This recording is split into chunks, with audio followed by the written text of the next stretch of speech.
بسم اللہ الرحمن الرحیم۔ السلام علیکم۔ ہم گناہ کیوں کرتے ہیں؟ انسان گناہ کیوں کرتے ہیں؟ آئیے آج کی ویڈیو میں ملاحظہ کرتے ہیں۔ در حقیقت انسان کو اللہ تعالیٰ نے اشرف المخلوقات بنایا ہے اور اسی اعتبار سے انسان کو اللہ تعالیٰ کا نائب ہونے کی صلاحیت سے نوازا گیا ہے۔ اب یہ قانون قدرت ہے کہ ہر ایک طاقت کا توازن برقرار رکھنے کے لیے کمزوری کا ہونا بھی ضروری ہے، اور یوں تمام مخلوقات کو تابع کرنے والا انسان در حقیقت تخلیق میں ہی ناتواں ہے۔ حضرت انسان در حقیقت اپنے ہر عمل کا جواب دہ ہے۔ یہی وجہ ہے کہ اس کے ہر عمل کو محفوظ کیا جاتا ہے، اور یوں انسان اپنے کیے گئے اعمال کو اپنے ہی دل میں محفوظ کرتا رہتا ہے۔ جب انسان کسی خطا یا گناہ کا مرتکب ہوتا ہے تو اپنی حساس طبیعت کی وجہ سے اندر ہی اندر شرمندہ ہوتا ہے، اور اس شرمندگی کے رہنے تک وہ اس خطا یا گناہ کو ترک کیے رکھتا ہے، اور ہر وہ سوچ کو جواب اسے گناہ کی طرف راغب کرے بہت ہی شدت اور پوری طاقت کے ساتھ جھٹک دیتا ہے، اور یوں اس گناہ کو دوبارہ کرنے سے رک جاتا ہے۔ لیکن یہ سوچوں کی جنگ جاری رہتی ہے، اور آخر کار جب انسان اپنی شرمندگی کے جذبات پر قابو پا لیتا ہے تو وہ دوبارہ اپنے آپ کو اس گناہ کا مرتکب پاتا ہے جو در حقیقت اس کی عادت بن چکا ہے۔ اجتماعی ماحول میں اللہ تعالیٰ کی جو نافرمانیاں اور احکامات الہی سے دوریاں اور فاصلے ہیں، در حقیقت وہی ہماری تکلیفوں اور اذیتوں کا سب سے بڑا سبب ہے۔ جب تک ہم خدا کی طرف نہیں پلٹیں گے، اس کے احکامات کی پابندی نہیں کریں گے، تب تک ہمارے دکھ اور اذیتیں ہمارا پیچھا کرتی رہیں گی۔ افسوس کی بات یہ ہے کہ ہم میں سے اکثر مسلمان عبادت میں اتنی کوتاہی نہیں کرتے جتنا معاملات میں ہم بدنیت بد معاملہ واقع ہوتے ہیں۔ مطلب یہ ہے کہ عبادات کے علاوہ اجتماعی زندگی کے معاملات میں ذمہ دارانہ رویہ بہت بنیادی اہمیت رکھتا ہے۔ مغرب کی اجتماعی زندگی میں نظر آنے والی امن کی فضا کی بڑی وجہ یہی ہے کہ وہ اپنے ہم طور سے باہم معاملات کے ساتھ ہیں۔ ایسے بے ایمانی اور بدکاری جو ہمارے ہاں کئی صورتوں میں پائی جاتی ہے، اس کے آثار وہاں بہت کم ملتے ہیں۔ بس پتہ چلا کہ انسان صرف عبادت کے ذریعے خدا کی خوشنودی حاصل نہیں کر سکتے جب تک کہ اہم معاملات میں راست روی اختیار نہ کریں۔ یہاں پر میں دو موضوعات پر بات کروں گی۔ اول نفس اور دوسرا گناہ۔ جب تک ان کے بارے میں ہمارا ذہن ہر الجھاوے سے پاک نہ ہو، ہمیں خدا کی خوشنودی حاصل نہیں ہو سکتی۔ اکثر لوگ یہ نہیں جان پاتے کہ نفس کیا ہے۔ مغرب نے اس کے لیے انا یا ایگو کی اصطلاح اختیار کی ہے، لیکن اس مقصد کی وضاحت کے لیے یہ لفظ درست نہیں۔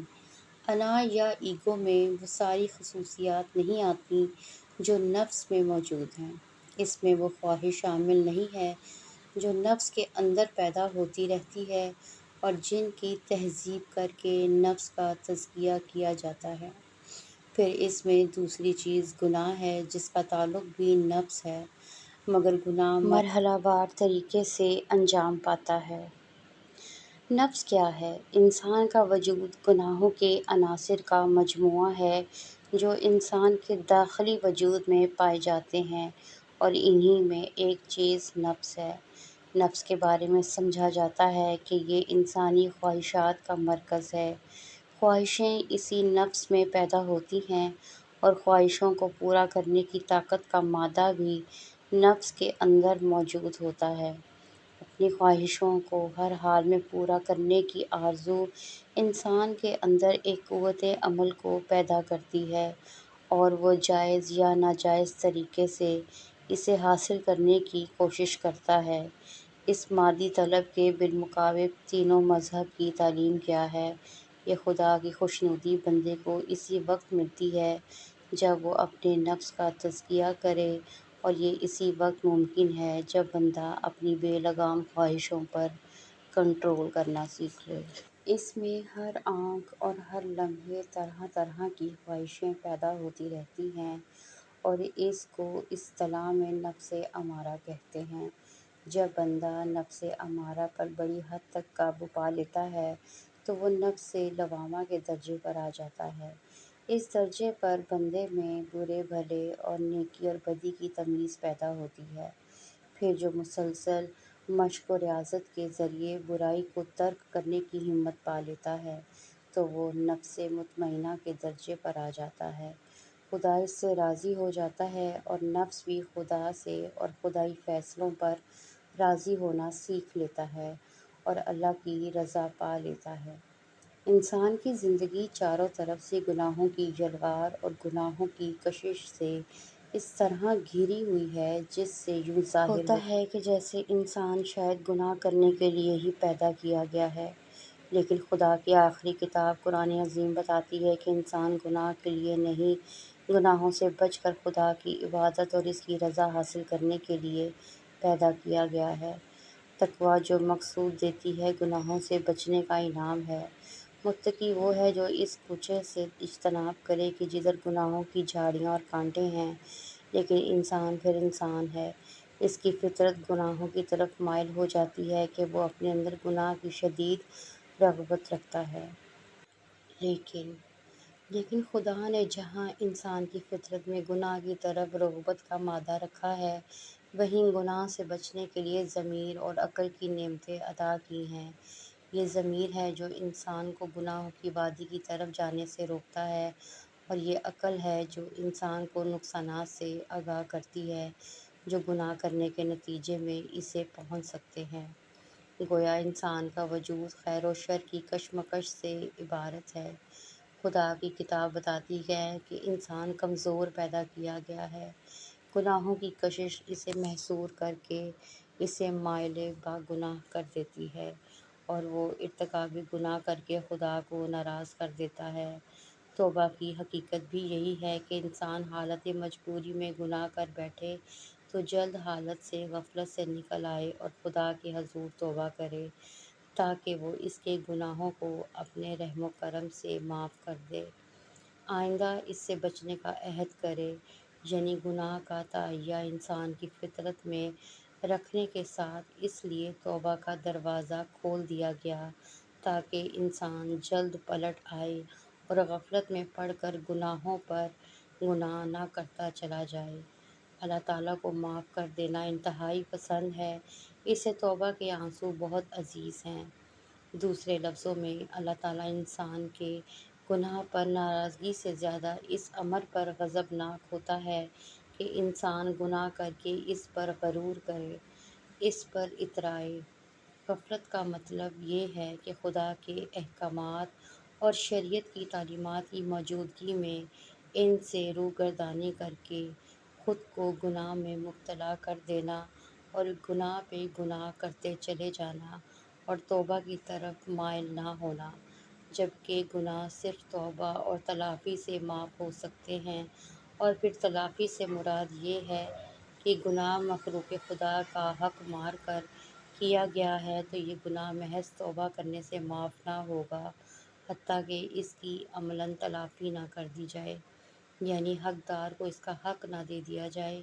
اور کسی کو تکلیف پہنچائی گئی ہے تو اس سے اپنا گناہ معاف نہ کروا لیا جائے۔ گناہ کے امکان سے حقیقت بننے تک 5 درجے ہیں اور یہ ہیں: ترغیب گناہ، تحریک گناہ، خواہش گناہ، امکان گناہ اور پھر عملاً گناہ۔ آج کی زندگی میں اگر چاروں طرف گناہ اور گناہ گار نظر آتے رہتے ہیں تو اس کی بڑی وجہ یہی ہے کہ ہر طرف ترغیب گناہ کے دروازے کھلے ہیں۔ دولت و امارت کی بے جا نمائش انسان کو جائز اور ناجائز طریقے سے حصول دولت کی ترغیب دیتی رہتی ہے۔ ذرائع ابلاغ کے جدید ادارے خصوصاً موبائل فون، ان کی ایپلیکیشنز مثلاً فیس بک، واٹس ایپ، ٹک ٹاک، میسنجرز وغیرہ گناہوں کی طرف انسان کو راغب کر دیتے ہیں۔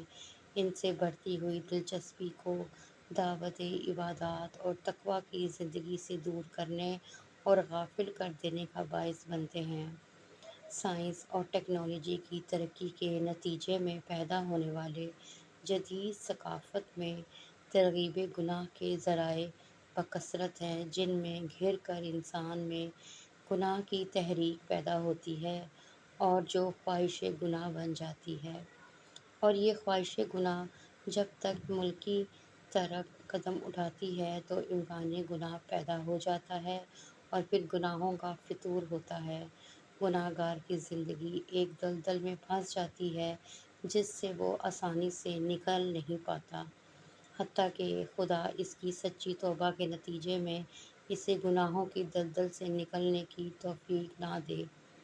اللہ پاک ہم سب کو سمجھنے اور نیک اعمال کرنے کی توفیق عطا فرمائے، آمین۔ پیارے دوستو، اگر آپ کو آج کی میری یہ ویڈیو پسند آئی ہو تو چینل کو سبسکرائب ضرور کریں اور کمنٹ باکس میں اللہ تعالیٰ کے 99 ناموں میں سے ایک نام ضرور ٹائپ کریں۔ اللہ